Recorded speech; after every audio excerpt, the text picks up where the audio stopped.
You know, the 1950s, a lot of changes in that decade. We got introduced to a whole lot of new ideas, a lot of new products, a new culture, a clothing, so much more going on. There's just a lot of introductions to a lot of different things. And the middle class had so much, of everything.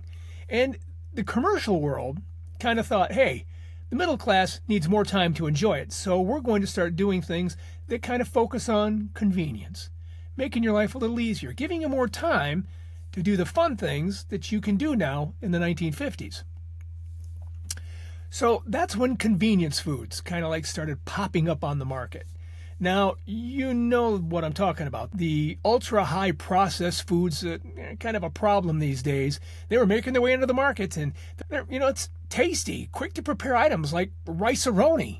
Well, I have here a present for every housewife watching the show today.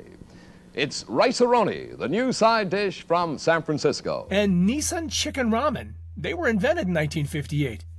So were Post Alphabets. Let's play the name game. I've got the alphabet. And Kellogg's Cocoa Krispies were introduced. Heavens to Murgatroyd! I'm a TV star for Kellogg's Cocoa Krispies. As were Ballpark Franks, Goldfish Crackers, and Jif Peanut Butter. Convenient? Yes. Hazardous? Well, the jury's still out.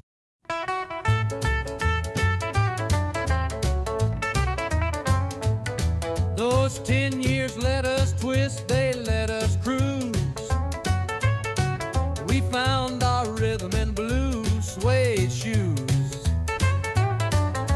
Leather jackets and slick back hair. You really had to be there or be square. We got lost in the 50s when everything was nifty, and a dime could buy the packs of cards. We had our favorite team.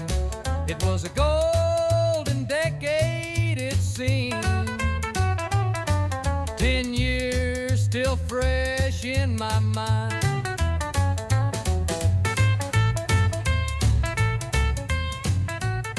Well, welcome to 1958. The civil rights movement was still striving to equal the landscape in this country. And overseas, other countries had their own man-made catastrophes.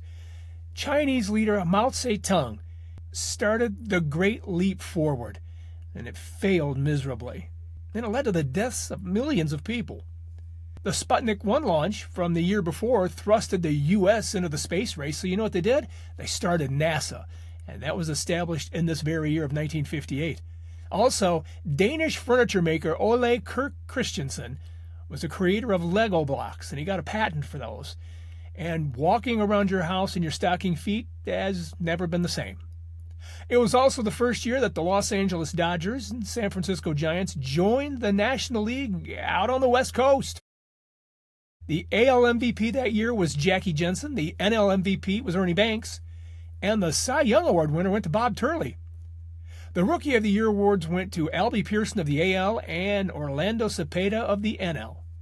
Additionally, Gold Gloves were presented to players in both leagues, recognizing outstanding fielding performance. In the World Series, the Yanks did it again. They decided they were going to return the favor of last year's 1957's World Series and beat the Milwaukee Braves 4-3, which was the amount the Braves beat the Yankees last year. This year, it was the Yanks 4-3, and Bob Turley was the series MVP. Like I said earlier, the 1950s was a time of change.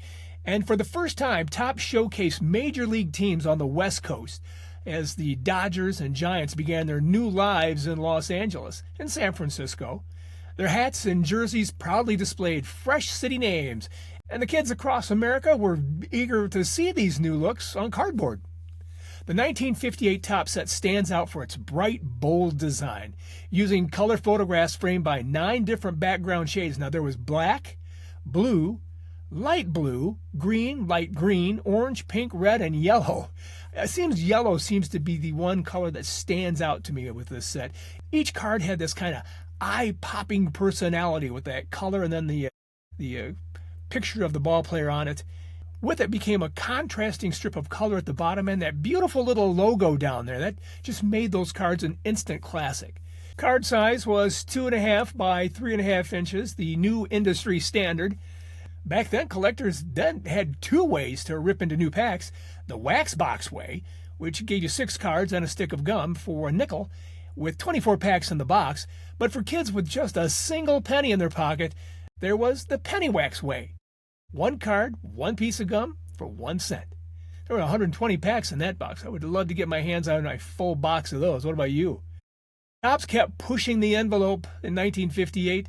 The set expanded to 494 cards. That's a good size set.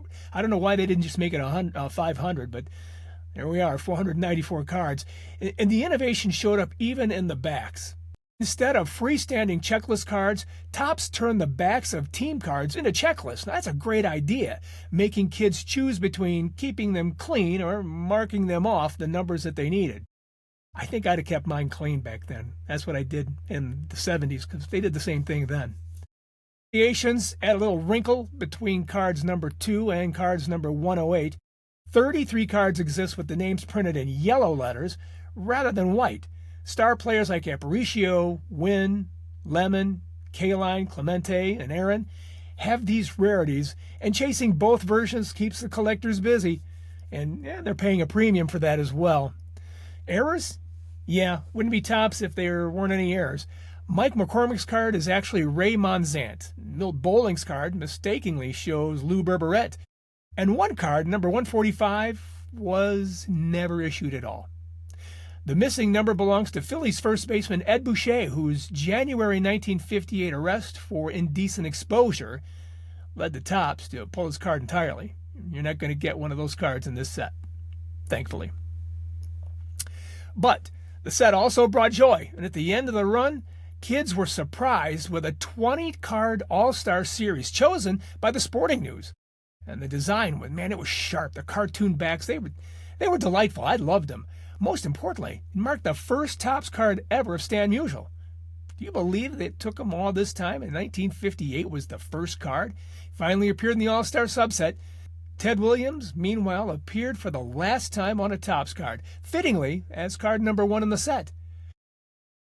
Rookies Roger Maris, Orlando Cepeda, Vada Pinson, and Curt Flood, amongst a lot more, but those were the big names, made their cardboard debuts and adding even more historical weight.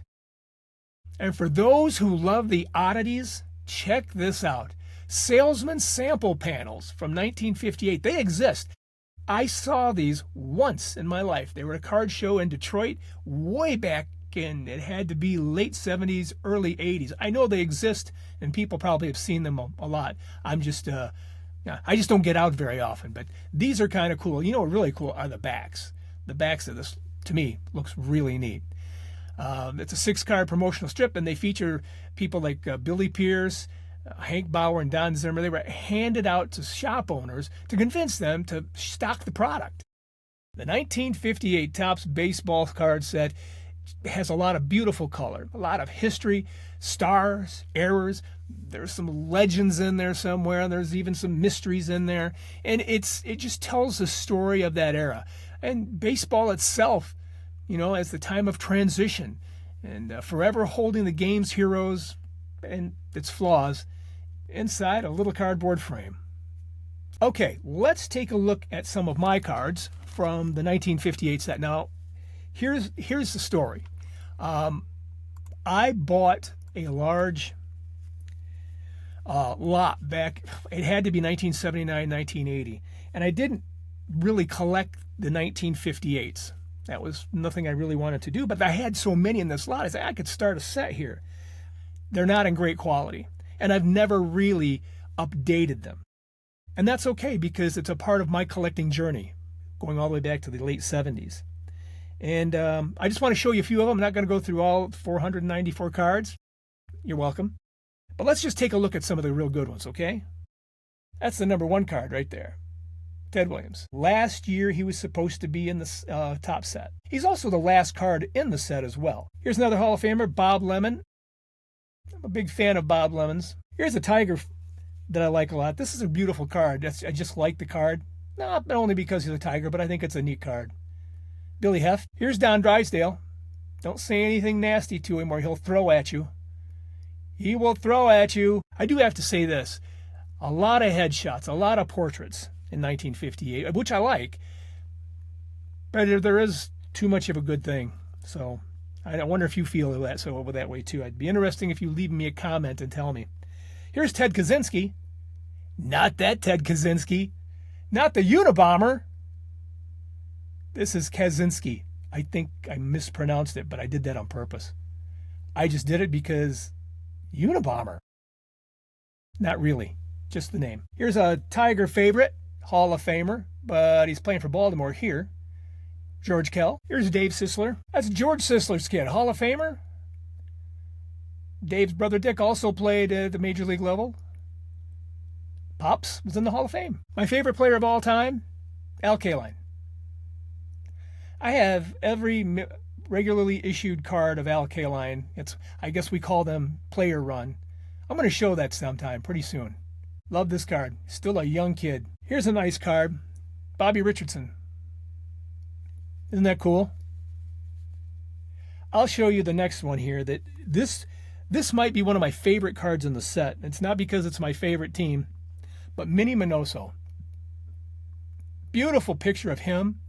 I love the hat with little Chief Wahoo in the middle of that C.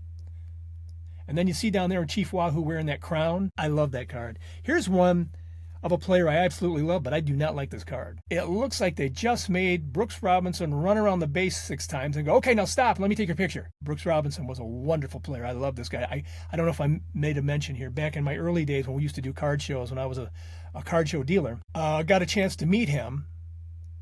And his World Series ring, I've had this of several players, was sitting out on the table in front of him as you go up and get your autographs. And we got on, since we're dealers, we got in early. And so you could have a chat with him. And I was talking to him. I said, oh, man, check out the rings. And he goes, yeah, go ahead and put one on. Of course, it didn't fit. But I wore a World Series ring owned by this guy. I love this guy because he was so kind.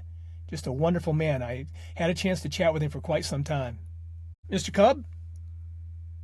Like I said, these are not in great shape. Got some rounded corners. They had some wear. I don't think any of them made them to bike spokes, though. I do have my benchmarks and standards. Here's one of those multiplayer cards.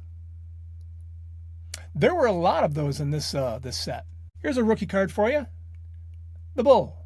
The Baby Bull.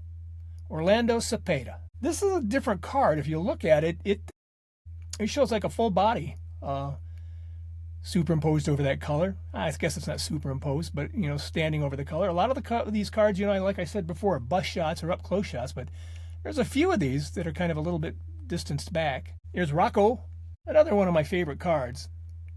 And again, it's the Cleveland Indian. I don't know why that is. Another rookie card. A guy who probably has the stats to make it to the Hall. Vada Pinson. He was a great player. You should look his stats up. Another great player, Larry Doby. Here is another one of the multiplayer cards. This one's pretty cool too. The Duke and Willie. There's a good ball player for you. Eddie Matthews. That color, that green, I like that green. They could have made the entire set with that green, and I'd be okay with it. Got another rookie here for you. Curt Flood. Another good ball player. Instrumental in some of those late World Series games in the 60s, the late 60s.